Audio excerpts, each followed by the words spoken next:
Empezando. En el nombre del Padre, del Hijo y del Espíritu Santo. Amén. Papá Dios, te pedimos en este momento que envíes tu Santo Espíritu sobre nosotros para que podamos entender tu palabra, para que podamos entender las cosas de Dios, lo que tú mandaste aquí a Cristo a predicar. Queremos entenderlo con profundidad. Abre nuestros oídos, nuestro corazón. Danos un corazón sincero. Quita de nosotros lo que estorba, todo mal sentimiento, todo mal pensamiento, y ayúdanos a entender tu palabra. Te lo pedimos por Cristo nuestro Señor. Amén. Bien, pues vamos a comenzar. Entonces, ¿te hace falta la confirmación y la primera comunión, ¿verdad?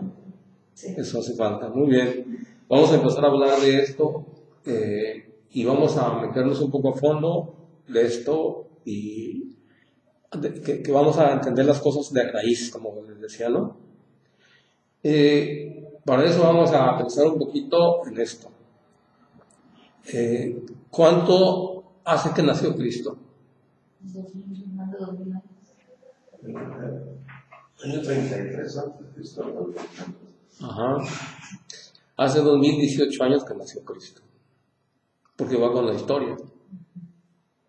Va con la historia. Entonces, hace 2018 años que Cristo nació. Así se cuentan así es casi como... a partir del nacimiento del acontecimiento del nacimiento de Cristo se comienzan a contar los años.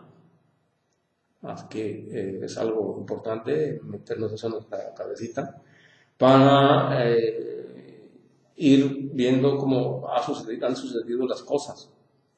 Bien, Jesucristo lo mandó Dios aquí en la tierra a predicar su palabra, para predicar su mensaje, su evangelio. Entonces,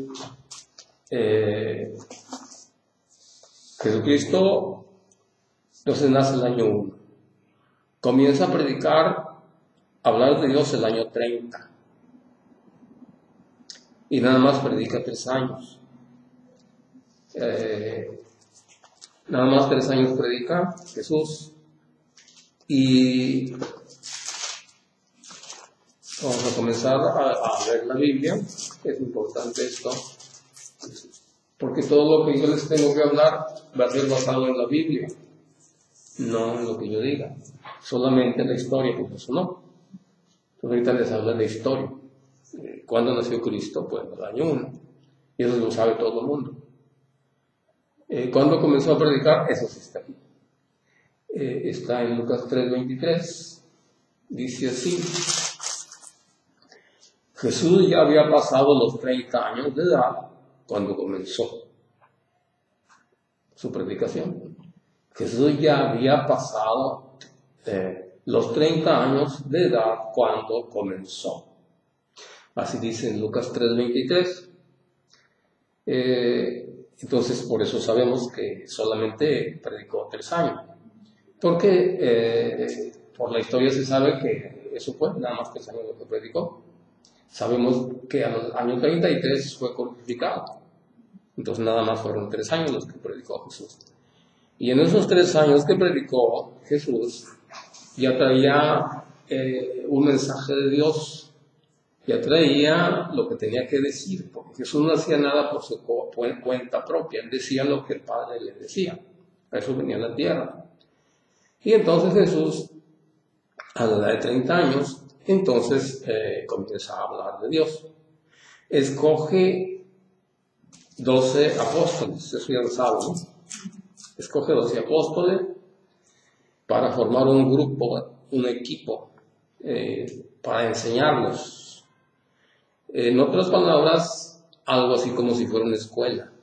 Entonces, dura 3 años enseñándoles. ¿Cuánto tiempo dedicaban los apóstoles, los discípulos de Jesús, aprendiendo de él todo el día? andaban con él. De manera que la enseñanza de Jesús se la dio en 3 años. Todo lo que ellos aprendieron duró 3 años. Dicho de otro modo, a los 3 años se graduaron de apóstoles. Apóstol quiere decir enviado. Entonces, a los 3 años terminó su estudio de lo que Jesús les enseñó. Y entonces, pues Jesús se va.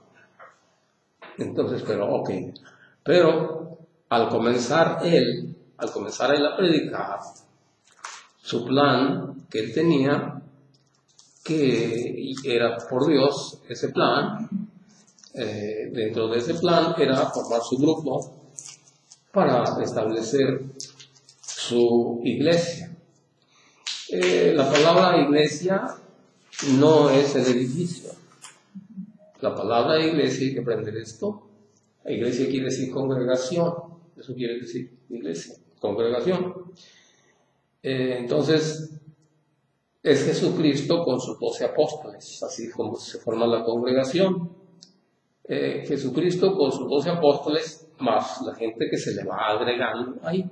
A eso se le llama iglesia. No sé si ya sabían eso. Sí. ¿Sí? Entonces, eso le llama iglesia. Entonces, entramos otra vez a la historia. Jesús viene, nace el año 1, a la edad de 30 años comienza a predicar. Entonces, su plan es formar un equipo, formar una iglesia. Iglesia, entonces, el grupo de personas, no el edificio o el templo. El templo es una cosa y iglesia es otra cosa. No que ya todo el mundo estamos acostumbrados a decir la iglesia y pensamos en el edificio, no pensamos en las personas. Y entonces la iglesia somos todos nosotros miembros de la iglesia. No es que yo soy la iglesia, no, yo no soy la iglesia, soy miembro de la iglesia, así como se debe decir, de ese modo.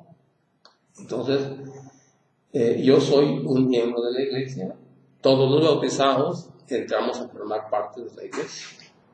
¿Sí? Entonces Jesucristo, en la Biblia, la primera palabra que sale, que se habla en la Biblia sobre iglesia está aquí, en Mateo 16, 18, que esto fue, yo pienso, comenzando Jesús a predicar, que se comenzó a enseñar en un momento determinado. En su predicación dijo así, le dijo a Pedro así, formó su equipo de 12, entre ellos estaba Pedro. Entonces le dijo, en una ocasión le dijo así a Pedro, le dijo, yo te digo, tú eres Pedro, o sea, piedra, y sobre esta piedra edificaré mi iglesia. Comienza la palabra en la Biblia, aquí iglesia. En otra parte de la Biblia no dice eso. Antes no dice así, aquí comienza esto de iglesia. Entonces, la palabra iglesia es una palabra de origen griego que quiere decir congregación. Sí. Entonces, o grupo de personas. ¿Sí? ¿Vamos entendiendo? Sí. Bien. Entonces, Jesucristo formó su iglesia y nombró a Pedro como representante. Dice así, ahora yo te digo, tú eres Pedro, o sea, piedra, y sobre esta piedra edificaré. Dice, mi iglesia, hay que tomar en cuenta esta palabra, mi iglesia. Porque hay una iglesia de Jesús, no hay muchas, si se fijan, porque Jesús dice, mi iglesia. No hay muchas iglesias más que una. Que ahora hay un montón, es porque no entienden la Sagrada Escritura o porque hay otros intereses. No entienden la Biblia o engañan, ¿verdad? O hay ignorancia, hay muchas cosas puede decirse. Entonces, por eso hay tanta secta, tanta iglesia, por eso hay tanta división. Cada secta tiene su modo de ver la Biblia. Cada secta tiene su modo de ni se unen tampoco. Cada quien tiene su propia idea Y cada una de ellas asegura tener la verdad. Sí. Testigos de Jehová por un lado, mormones por otro lado, evangélicos por otro lado, séptimo día por otro día, metodistas por otro. Cada quien tiene su modo de interpretar la Biblia. Y de acuerdo con eso, pues hacen su fe. Así es. Pero nosotros, como católicos, debemos conocer y profundizar en nuestra fe para saber cómo viene. Y no tener ninguna duda. De eso se trata, no tener dudas. Y si hay dudas hay que expresarlas para disiparlas. Y cuando hay dudas hay que estudiar. Hay que estudiar para estar convencido. Porque tenemos que tener una fe de convencimiento. Así, una fe firme, de conocimiento profundo. Así es. Para decir esto así, esto así, esto así, esto así. Y poder discernir. No para pelear con nadie, no, sino para ver dónde estoy, por qué estoy. Y si hay manera de dialogar con alguien, pues se dialoga. Él expresa su fe, yo expreso mi fe, punto. Y es bueno a veces dialogar así, si se presta, porque es imposible dialogar. Pero si se presta, se puede dialogar. Sí, así es. Es bueno dialogar y abrirse, pero claro, para eso necesita uno estudiar, porque si no, cada quien va a decir lo que no es.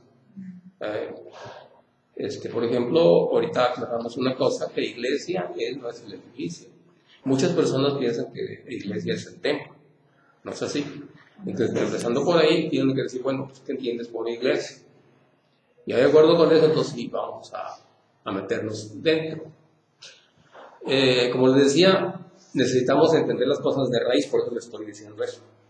Bueno, una vez yo estuve platicando con un mormón que llegó a la casa y yo atendí.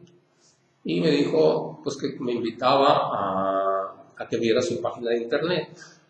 Yo le dije, pues está bien, pero ¿no me puede usted hablar de Dios? Dice, bueno, ahorita no, pero bueno, entonces no me puede hablar. No, sí, bueno, pues háblame de Dios, ya me dijo.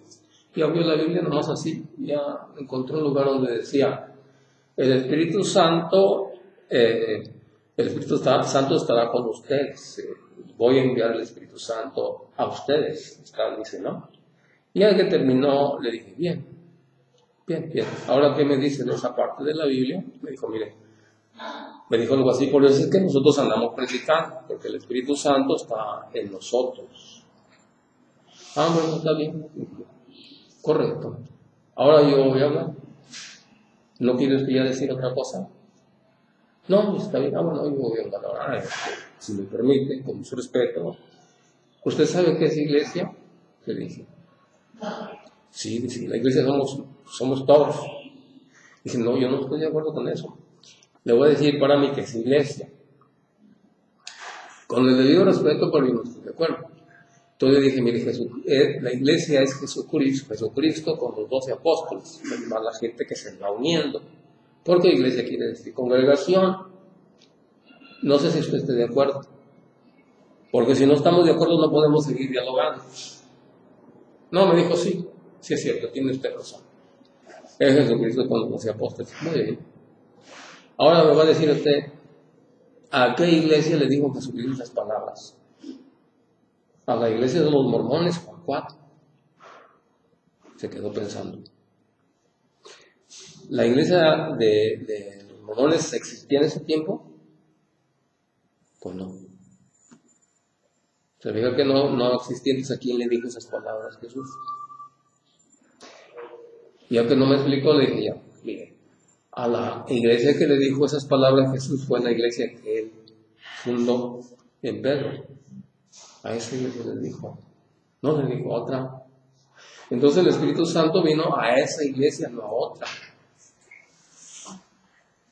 No sé si usted está de acuerdo. Se quedó pensando. Dice, si quiere después vengo para hablar más ampliamente. Está bien. ¿Y cómo sé que está ok? Mire, si está el carro rojo y si es que estoy. Está bien. nomás que quiero hacer una cosa con usted. ¿Qué? Me dijo. Mire, cuando venga usted bien preparado, vamos a hablar de la iglesia. Venga usted bien preparado, vamos a hablar de la iglesia. Pero voy a hacer otra cosa. Voy a tomarle un video y lo voy a subir al internet. No, dice así, no. Mire, dije, aproveche, usted va a dar a conocer qué es lo que enseña la iglesia de los mormones. Que no le gustaría que toda la gente supiera, la gente que va a ver ese video. Dice, no, es que así no es. Entonces, ¿por qué no quiere? Y así les digo también a veces a los testigos de Jehová, tampoco quieren. Entonces, eso sucede porque o no están preparados, o no quieren, porque vamos a descubrir todo como está. Entonces, pues, es conveniente nosotros tener nuestra fe bien cimentada para que podamos educar a nuestros hijos y para que nosotros podamos ser luz para los demás, para los que se nos acercan. Bien. Por eso les decía que estamos agarrando de raíz todo eso. ¿Okay? Bien, entonces comenzamos que año 1 nace Jesús, año 30 comienza a predica 3 años, en esos 3 años forma su grupito, los prepara, en un momento determinado dijo a Pedro, tú eres Pedro y sobre esta piedra edificaré mi iglesia, y los poderes de la muerte jamás la podrán vencer. Es decir, el enemigo, el diablo, no lo va a poder vencer. Por eso es que la Iglesia Católica tiene más de 2000 años. Y ha pasado muchas dificultades, muchos problemas. Ha habido papas que no se han portado bien. Hay cosas buenas, cosas malas. De todo revuelto. Pero es la Iglesia de Jesús. A veces me dicen a mí, cuando estamos dialogando, dicen, no, pero es que la iglesia ya no es la que era antes, cuando comenzó, porque se ha portado mal y ya no está Dios con él. Y yo le digo, yo no estoy de acuerdo con eso. ¿En qué parte de la Biblia dice que no está? Si usted me señala una parte donde diga que ya no está con su iglesia, pues se lo acepto, pero si no me enseña una parte de la Biblia, no. Yo sí le voy a enseñar una donde dice que sí, que Él va a estar siempre. Y entonces le muestro Mateo 28, 19, 20. En Mateo 28, 19, 20, fíjense que dice. Dice así. Dice.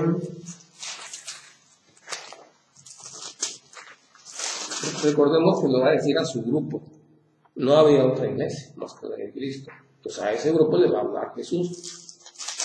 A ese grupito que preparó y que hay mucha gente que se está despidiendo de ellos, porque en este momento es cuando ya Él resucitó y se está despidiendo de ellos.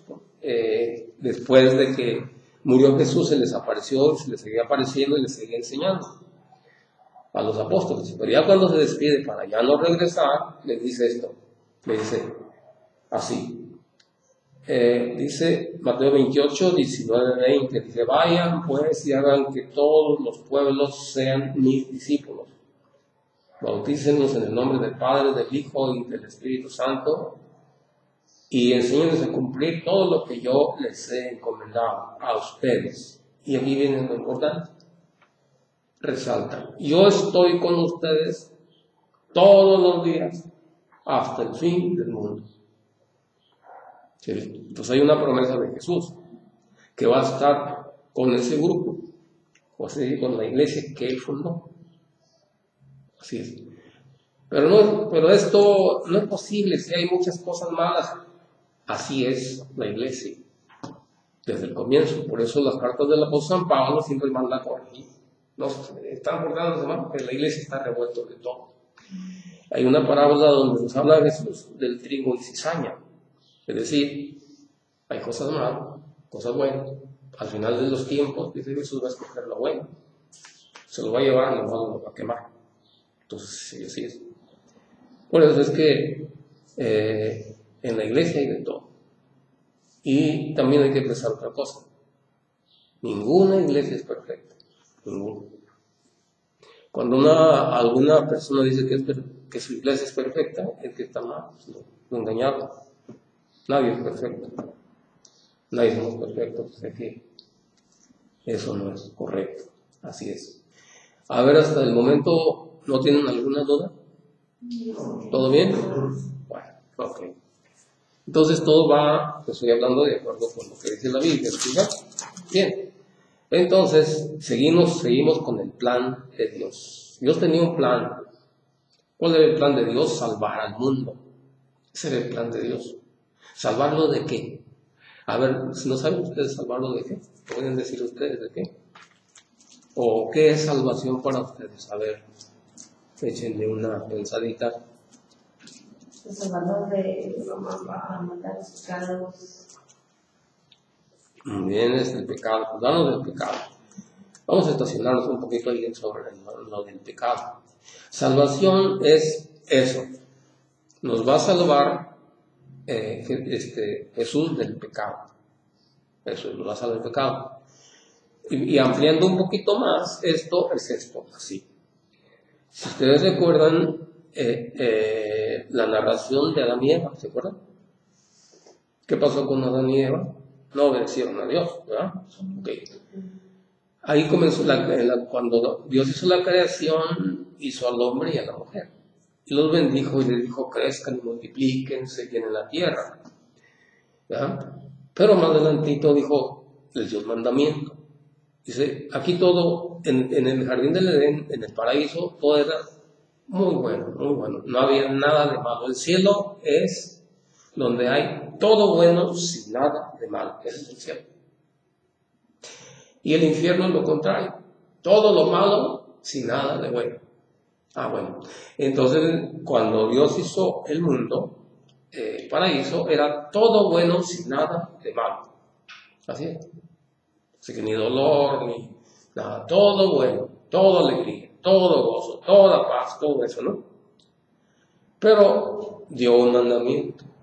Dios, miren, le dijo, esto que ven ustedes aquí está todo bueno, no hay nada malo, como ven, muy bien. Pero tienen la posibilidad de conocer el mal si quieren. Yo no se los recomiendo. Por eso es que no vayan a comer de este árbol. Porque el día que coman, van a conocer el bien y el mal. Yo no quiero que lo hagan. Así que obedece a Adán. No vayas a comer de ese árbol. Pero no le puso una cerca. No. Porque esa es parte de la libertad del hombre. Así es. Porque Dios no hizo a Adán y Eva como un robot, sino lo hizo libre de elegir. ¿Sí me captan? Sí. Bueno. ¿Sí entendemos? Ok. Entonces, ¿qué pasó? Y además le dijo, el día que comas morirás. Así le dijo, ¿no? Ok. Entonces, eso de morir, ahí comienza lo que es lo malo, el pecado. Ahí es donde comienza la destrucción del hombre, el alejarse de Dios para siempre y ya no merecer estar con Dios nunca. Entonces, eso quiere decir muerte. Muerte no quiere decir que se acabó todo. No, muerte quiere decir que se alejan de Dios. Eso quiere decir muerte en la Biblia. En la Biblia, en algunas partes, tiene el significado de muerte Muerte cuando una persona deja de existir aquí en la tierra. Pero también hay el otro significado de muerte, que es separación definitiva de Dios. Así es. Pues hay dos significados. En el Génesis no está hablando de muerte, bueno, hablan de cierto modo de las dos muertes. Es decir, separación de Dios y la muerte física. Pero en primer lugar, la muerte, alejamiento de Dios. Eso quiere decir muerte, alejarse de Dios. Entonces, Cuando cometen el pecado se alejan definitivamente de Dios para nunca más volver. Así se lo dijo Dios: el día que comas vas a morir irremediablemente. Y eso traía consecuencias esas que están en el Nuevo Testamento, todo eso explicado, que es muy largo porque es otro tema. Claro. Ahorita yo les voy a dar, este tema es el tema de el pan de vida, que es lo que se recibe en la primera comunión. El pan de vida. Entonces, el tema de la muerte es otro tema larguito, pero les estoy dando una repasadita para entender esto, para entender qué es la salvación. Entonces, la salvación consiste en que luego volvemos otra vez a estar con Dios. En eso consiste la salvación. ¿Y cómo se logra esto? Por Jesucristo muerto en la cruz. Jesús dijo: no hay otro modo. Así le dijo a los apóstoles, tenía que ser así. Así es. No había otra manera de cómo salvarnos más que eso: dar su vida por nosotros en la cruz. Es decir, para otra vez acercarnos a Dios, Jesús tiene que morir en la cruz. Eso es salvación. No sé si me capté. Entonces, ¿qué es salvación? Salvación es que nos acercamos otra vez a Dios, ¿verdad?, por la muerte de Jesucristo en la cruz. Esa es salvación. No, bien. Por eso es que la Biblia dice que no hay otro nombre bajo el cielo más que Jesucristo, el único Salvador, que no había quien nos salvara más que Jesús. Bien. Entonces, solamente Dios nos salva, ni la Virgen María, ni los santos, ni nada. Lo que nos salva es Jesús. Es decir, Él es el único que nos salva. Así que, ¿por qué les digo esto? Porque los hermanos que no son católicos piensan que nosotros, los católicos, pensamos que los santos nos salvan. Y eso no es cierto, eso es una calumnia, eso no es cierto. Nosotros no estamos pensando que el santo nos va a salvar, o la Virgen María, no. No. Es decir, quien nos salva es Cristo.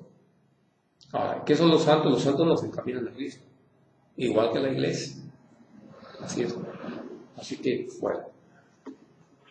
Ok, entonces volvemos por atrás. Entonces tenía un plan Dios, ¿no? Así entendemos que es salvación. Tiene que salvarnos. Okay. Tiene un plan de salvación Dios, por eso manda a Cristo al mundo. Y ahora ya empezamos aquí, nos metemos al pan de vida, que está en el Evangelio de San Juan, en el capítulo 6. Vamos a ver qué dice. El Evangelio de San Juan, en el capítulo 6. ¿No tienen alguna pregunta? ¿No? ¿Alguna pregunta o duda? Díganme. En el capítulo 6 dice así. ¿Cuánto tiempo llevamos ya?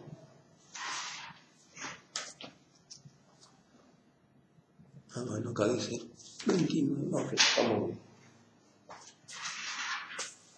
Bien, entonces continuamos. En el capítulo 6 del Evangelio de San Juan, Jesucristo hace un milagro.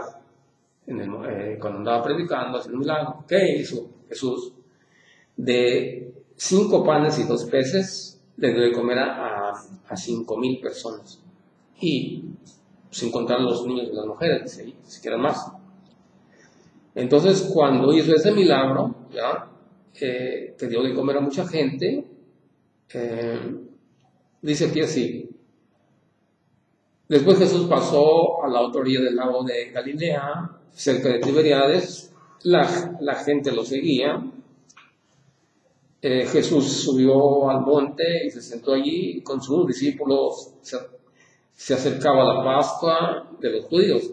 Jesús pues levantó los ojos al ver el numeroso gentío que acudía a él. Dijo a Felipe: ¿dónde iremos a comprar pan para dar de comer a tanta gente? Se los preguntó para ponerlo a prueba, pues él sabía lo que iba a hacer. Felipe le respondió: 200 monedas de plata no alcanzarían para dar a cada uno un pedazo.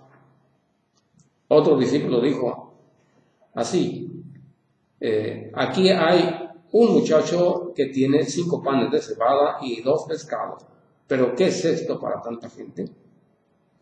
Jesús les dijo: hagan que toda la gente se siente. En otras palabras dijo: ahorita van a comer todos. Y entonces estaban los discípulos viendo a ver cómo le iba a hacer, porque muy difícil, ¿no? Hizo un milagro, comió toda la gente hasta saciarse, y luego hasta sobraron 12 canastos de peces y panes. Entonces, ok, ya hizo ese milagro, ¿no? Y entonces sigue narrando el capítulo 6, ¿no? Entonces, ya se fue Jesús de ahí, despidió a la gente, se fue. Al día siguiente andaba ya en otra parte, pero la gente lo siguió. Aquella gente que había comido muy sabroso, ahí va, buscándolo. Y ya cuando lo encontraron, a Jesús, le dijeron: Maestro, ¿cómo has llegado aquí? Jesús sabía cuáles eran las intenciones de ellos y qué traían en su pensamiento. Entonces Jesús les dijo: miren, en verdad les digo, ustedes me buscan no porque han visto a través de los signos, sino porque han comido hasta saciarse. En otras palabras, no me andan buscando porque les interesa escuchar mi mensaje, mi palabra, sino porque comieron y quieren otra vez comer. No les interesa otra cosa más que comer. Eso le está diciendo Jesús. Y luego le sigue diciendo, luego le dice: trabajen trabajen no por el alimento de un día. O sea, no por el alimento que no da nada. Este alimento no es más para vivir aquí en la tierra, sino por el alimento que permanece y da vida eterna. ¿Se fijan? Entonces hay un alimento que da vida eterna. Jesús dice que trabajemos por ese alimento, a toda la gente, ¿no? A nosotros también. Entonces dice que trabajemos, que busquemos ese alimento que da vida eterna. ¿Y por qué estoy yo aquí? Yo estoy aquí porque yo quiero vida eterna. Si no, no estaría aquí. Toda la gente que venimos a la iglesia queremos vida eterna, sino ¿para qué venimos? No tiene caso. Entonces todos nosotros queremos vida eterna, no nada más vivir aquí la vida y ya, no tiene caso.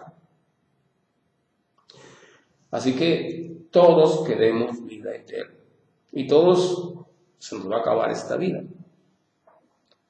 No hay alguien que diga: no, yo no, todos se nos va a acabar. Y Jesús nos ofrece vida eterna. Así que dice Jesús: trabajen por el otro alimento, busquen el otro alimento, el que permanece y da vida eterna. Y otro, como dice aquí, y esto se lo dará el Hijo del Hombre, es decir, esto yo se lo voy a dar, yo le voy a dar ese pan. Entonces, ¿cómo nos salva Jesús? Si ven, por allá vamos viendo cómo nos salva Jesús. Nos salva dándonos su cuerpo, o sea, la Eucaristía, su cuerpo. Sí. Y está hablando aquí en tiempo futuro, no está hablando en tiempo presente. Dice: este pan se los dará el Hijo del Hombre. Todavía no es el momento. Dice que nos va a dar. Bien, entonces llegamos a este momento en el cual Jesús habla de un alimento que da vida eterna. Ese alimento que da vida eterna, yo lo quiero, ustedes lo quieren. ¿Quién no quiere ese alimento? Un alimento que va a dar vida eterna.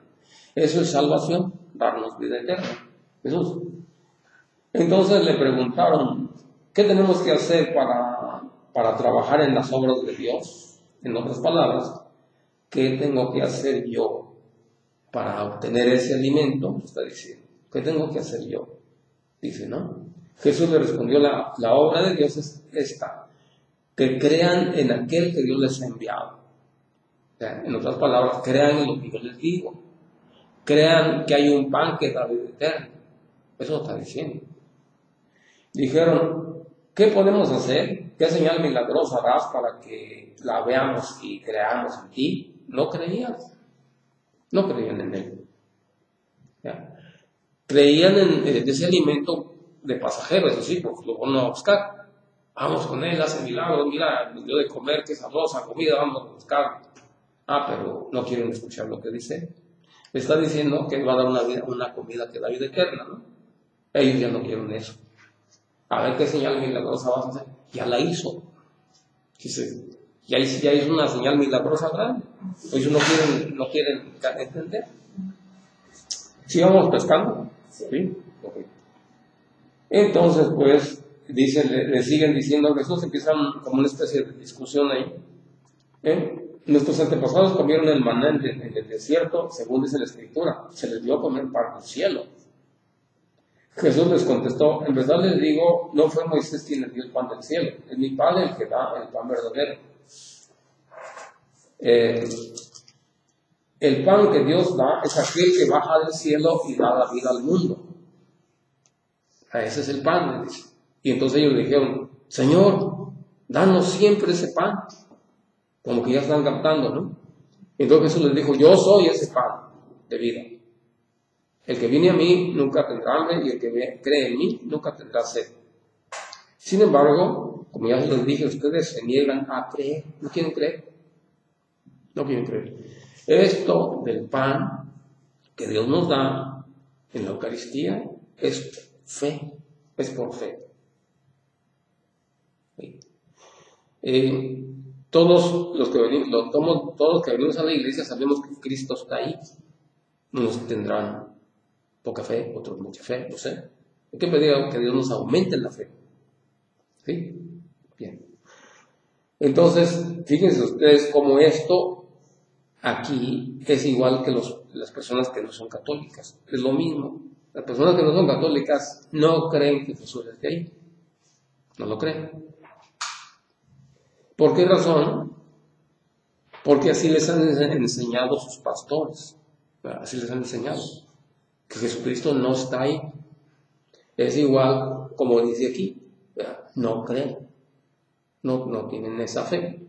¿Por qué? Porque ya les metieron ideas en su cabeza de otro tipo. No lo que dice Dios, no lo que dice Jesús, sino otras ideas. Dicen que es un símbolo que no es Jesús, que es una cosa simbólica y que por lo tanto no es que esté ahí. Pero Jesús no dice eso.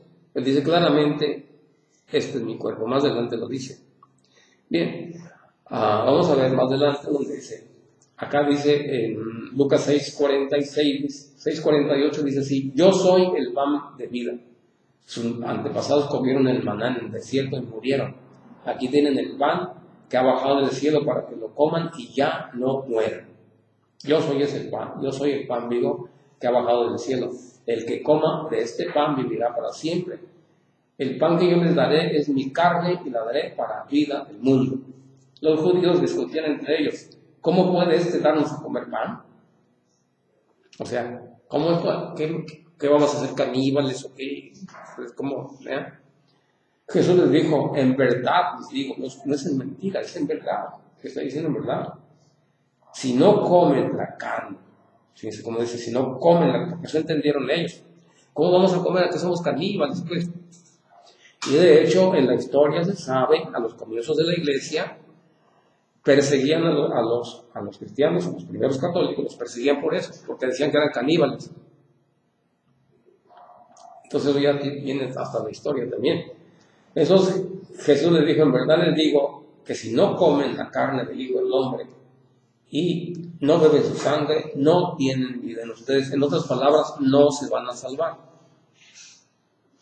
El que come mi carne y bebe mi sangre vive de vida eterna y yo lo resucitaré en el último día. Mi carne es verdadera comida y mi sangre es verdadera bebida. No dice símbolos, ¿se digan? Es muy importante de tener esto en nuestra mente para nosotros ser luz para los demás. Porque ahorita ustedes saben que hay como 50,000 sectas. Y había así, ideas así, protestantes, los que no son católicos, yo había por donde quiera así, y la gente está toda descontrolada, no saben ni qué. Porque escuchan, y no se ponen a investigar a ver si es cierto lo que dicen. Así es. Bueno, entonces dice aquí Jesús, el que come mi carne y bebe mi sangre, vive de vida eterna. ¿Bien? Entonces ese es el pan que dice Jesús que nos va a dar. ¿Okay? Eso se cumple ya más adelante, ya cuando se está despidiendo de ellos, ya cuando lo van a matar. Un jueves, Lucas 22, un jueves cuando ya se está despidiendo de ellos, porque ya le llegó la hora de irse, entonces Jesús hace lo que ya había dicho que iba a hacer, darles a comer su cuerpo y su sangre. Bien, entonces eso está aquí en Lucas 22, 14. Llegada la hora, Jesús se puso a la mesa con los apóstoles y le dijo: yo tenía el gran deseo de comer esta Pascua con ustedes antes de padecer, porque les digo que ya no volveré a comer hasta que sea la nueva y perfecta Pascua en el reino de Dios. Jesús, aceptando la copa, dio gracias y dijo: tomen esto y repártanlo entre ustedes, porque yo les aseguro que ya no volveré a beber del fruto de la vid hasta que llegue el reino de Dios. Después tomó pan, dando gracias, lo partió, se lo dio, diciendo: este es mi cuerpo, que es entregado por ustedes. Y aquí hay que poner mucha atención, ¿qué dice aquí? Hagan esto, es una orden de Dios, de Jesús. Hagan esto. ¿Por qué me detuve a reafirmar esto? Porque mucha gente que no es católica, vuelvo a repetir, es engañada. Dicen que la Iglesia Católica inventó la misa, que eso es puro cuento. Quizá ustedes no hayan oído decir esto, yo sí. ¿No han oído eso? Yo no, pero pues, de que la misa no existe. Es un invento de la Iglesia Católica. Pues yo pienso que donde quiera hay misas, son todas las religiones alrededor. Pero no son misas porque no hacen Eucaristía. Sí, así es. O sea que estamos hablando de que Jesús va a dar su cuerpo y su sangre. En otras partes, en primer lugar, no creen que sea, si lo hacen, no creen que sea el cuerpo y la sangre de Cristo. Dicen que es un símbolo. Es un símbolo. Como los testigos de Jehová dicen que es un símbolo. También los mormones también dicen que es un símbolo. La mayoría de ellos dicen que es un símbolo, que no es el cuerpo de Cristo. Entonces no creen. Pero Jesús pues dice, ¿no? Entonces dice Jesús: hagan esto. Y otra cosa también, si lo hacen, no tiene validez. ¿Por qué? Porque Jesucristo dejó eso a sus apóstoles. No a una iglesia extraña, sino a la iglesia que él fundó. Pero, sí. Entonces no es, si lo hicieran sería pues como un teatro, porque no es, o sea que tengo muchos temas yo sobre la Biblia, ¿no? Uno de los temas precisamente es cómo vienen los apóstoles desde Jesucristo hasta nuestro tiempo. Y eso está en la historia también. Por ejemplo, el Papa que está actualmente es el sucesor del otro, y el otro hasta llegar a Pedro. Y eso está en la historia. Eso no es cosa de que yo estoy diciendo que veo la historia y dice hasta llegar a nuestro tiempo. Entonces, Jesucristo dejó mandatos. ¿Cómo se hacen los nuevos apóstoles? Con la imposición de las manos. Pero de la iglesia que Cristo fundó. Así viene hasta nuestro tiempo. Dicho de otro modo, los pastores que están en las iglesias protestantes, nadie les dijo que predicaron, les predicaron por su propia cuenta y ellos lo hacen porque dicen, se autonombran apóstoles. No sé si me capto, ¿sí? Así es. Entonces, esto es importante, ¿no? Sí, por eso decía yo, si hay dudas, me pregunten. Entonces, pues, dijo Jesús: hagan esto en memoria mía, que es lo que hace el Papa, el sacerdote. Hizo lo mismo después, diciendo: esta copa es la alianza nueva, sellada con mi sangre, que es derramada por ustedes. Bien, entonces ya está cumpliendo lo que dijo anteriormente, que se iba a dar su cuerpo y su sangre, y ya nos está dando aquí él. Porque Él es el Cordero de Dios que quita el pecado del mundo. Anteriormente, como el Cordero de Pascua, no sé si ustedes se acuerdan de eso, ¿no? El Cordero Pascual, ¿no? ¿De acuerdo? ¿No? Bueno, ese es otro tema. Fíjense que es bien bonito estudiar la Biblia a fondo. Si se escucharon lo que yo dije, que todos los lunes de 9 a 10 de la mañana estuvieron las clases de Biblia, por temas, así. Todos los lunes de 9 a 10, y los jueves de 6:30 a 7:30, también, todos los días. Entonces, ojalá que ustedes pudieran venir, algunas de las dos, ya sea el jueves a las 6:30 o los lunes a las de 9 a 10 de la mañana. Bueno, continuamos. Entonces, pues, aquí habla sobre, estamos viendo lo que ya había dicho Jesús, que después, ya cuando no está Jesús, ya cuando se va,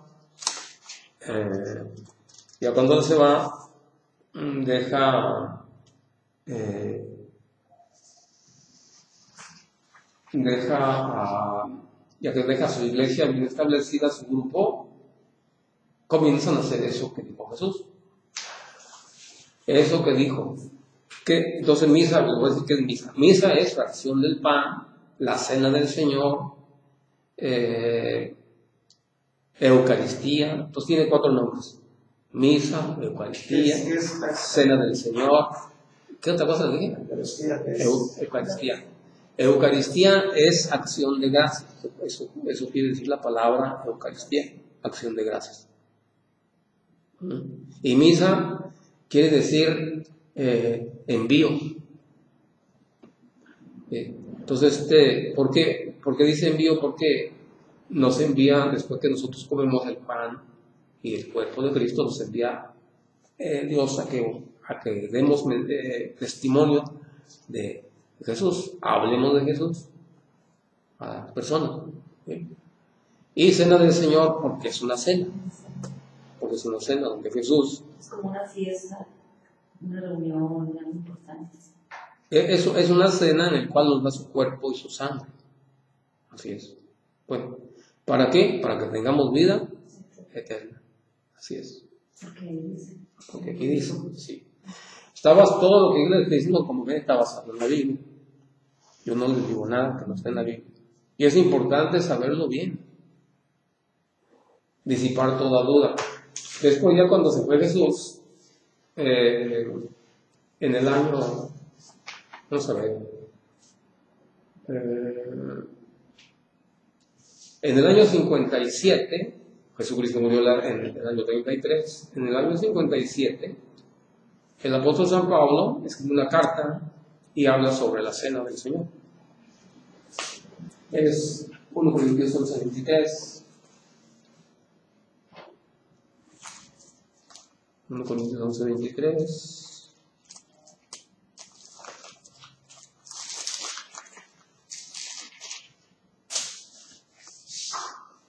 Señor Jesús, te pedimos que nos ayudes a entender tu palabra.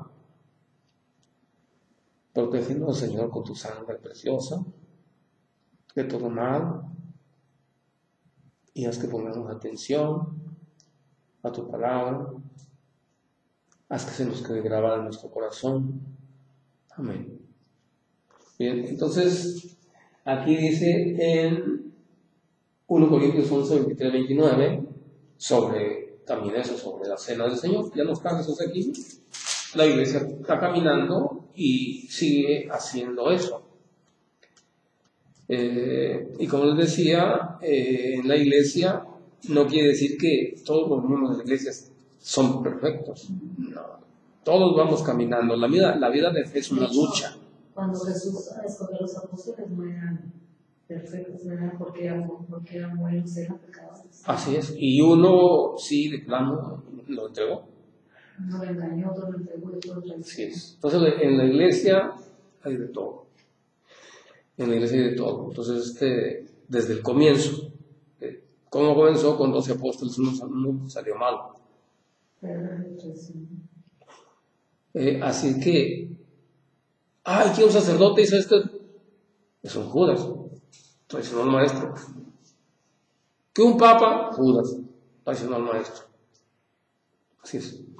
Entonces eso, tengo que saberlo para no dejarnos engañar de la gente. Ok, continuamos. Entonces la vida de fe es una lucha, hay que estar luchando. contra el mal, todos. Esa es la cosa. Es una vida de lucha. Y solamente así Jesús dice que siguiendo su palabra vamos a ser felices nosotros. ¿Cómo se es feliz siguiendo a Jesús? Escuchando su palabra, obedeciéndole. ¿Sí? Y ustedes que se van a casar, ¿verdad? Sí, así, ¿verdad? Pues Están pensando y en ahora sí, así pues ya lo entiendo, pero era la intención que no lo sacan. Que él conociera, pues. Sí. Porque él... Bien, entonces miren, fíjense. Por ejemplo, Jesús da una orden. ¿Cuál es la orden de Jesús? Que nos amemos unos a otros, ¿no? Así da la orden. Pero nosotros deterioramos lo que es la palabra del amor. A veces lo confundimos, el amor. Lo confundimos con el sentimiento. Y eso nos va a traer muchos problemas. Si pensamos que el amor es un sentimiento, nos va a traer muchos problemas y dificultades en la vida. Porque el amor no es un sentimiento, es un mandamiento de Dios. En otras palabras, tenga sentimiento o no tenga sentimiento, yo tengo que amar. Y para decirlos más claro, yo tengo un montón de años casados, ¿no? Yo tengo muchos años de casado. Si yo me guío por el sentimiento con mi esposa, entonces la va a ir a la boda. Igualmente de allá para acá. Porque me levanto yo de mal humor, ¿verdad? Y la voy a maltratar. O al revés. Pero si yo me levanto de mal humor y practico el amor, yo no voy a maltratar a nadie. Y eso es amor. Ahora, que si me levanto alegre, contento, siento mucho amor, qué bien. Qué bueno, pero no siempre va a ser así. Porque el amor no es sentimiento. El amor es mandamiento. Así es. Que a veces se combine, pues también, pues no hay problema. Pero no es así. Así es, fíjense. Ejemplo, yo tengo un problema con mi esposa. Difícil, ¿qué hago? Pues me voy a pelear con ella, voy a discutir, vamos a dar un agarre fuerte ahí, ¿no? Me estoy dejando guiar por mis sentimientos, no por el amor. En cambio, si yo tengo amor, que me diga lo que me diga, aunque me sienta bien mal. Y luego, ¿qué hago yo? Voy con Dios y le pido por ella. Dios, ¿cómo está? Y descargo con Dios todo eso, ¿no? Ya está. ¿Y qué me va a decir Dios? ¿Qué me va a decir? Lo dice su palabra. La palabra dice que si no seguimos, vamos a tener dificultades y problemas. No todo es color de rosa. Decir que se casaron y fueron muy felices es cuento de Walt Disney. Sí. Ok. Bueno, lo más que decirles de pasadita, ¿no? Ok, entonces miren, y aquí vemos entonces en 1 Corintios 11, pues que en el año 57 que se escribió esta carta, vemos aquí que hacen el apóstol San Pablo, dice así. Dice, yo he recibido del Señor lo que a mi vez les he transmitido. El Señor Jesús, la noche en que fue entregado, tomó pan y después de dar gracias lo partió diciendo, este es mi cuerpo que es entregado por ustedes. Hagan esto en memoria a mí. Está hablando de eso. Está hablando porque están celebrando la cena ahí, pero había un desorden. Entonces por eso está regañando ahí. ¿Qué les pasa? ¿Por qué se reúnen y hacen un desorden? ¿No? Sí, bueno. Entonces, en otra parte de la Biblia, también en Hechos 2:42, en Hechos 2:42 también menciona eso, lo que hacían. Ya Jesús ya no estaba, la iglesia está caminando sin Jesús, solamente el Espíritu Santo los acompaña. Y aquí dice así, dice en Hechos 2:42, así. ¿Cómo era la primera comunidad cristiana? ¿Cómo era la primera comunidad católica? ¿Cómo era? Eran asidos a la enseñanza de los apóstoles, es decir, acudían a la enseñanza de los apóstoles. Una cosa. ¿Qué otra cosa hacían? A la convivencia fraterna. ¿Qué otra cosa hacían? Y la fracción del pan. Entonces por eso que la misa es fracción del pan. Eucaristía, cena del Señor o misa. Son 4 nombres. ¿Sí? ¿Okay? Entonces esto lo ha hecho la iglesia desde el principio hasta nuestros días. Entonces no es invento de la iglesia, es invento de Jesús. Así es, Él es el que ordenó hacer eso. ¿Para qué? Para salvarnos, porque nos dan el cuerpo en su sangre. Los que no son católicos dicen así, no, dice, basta con que creas en tu corazón, porque así lo dice la Biblia en una parte, que Jesucristo murió y resucitó por nosotros, y con eso será salvo. Ya, punto, nada más. No, no es así. Tenemos que obedecer los mandamientos de Él, que Él dejó. No es así. Y con eso engaña a mucha gente. Mucha gente. No hay necesidad, más dicen, no hay necesidad de iglesia, ¿para qué? No se necesita la iglesia. Algunos dicen así, otros no, es una revoltura. Y pues aquí vamos a terminar. Ahorita yo les voy a dar esta hojita.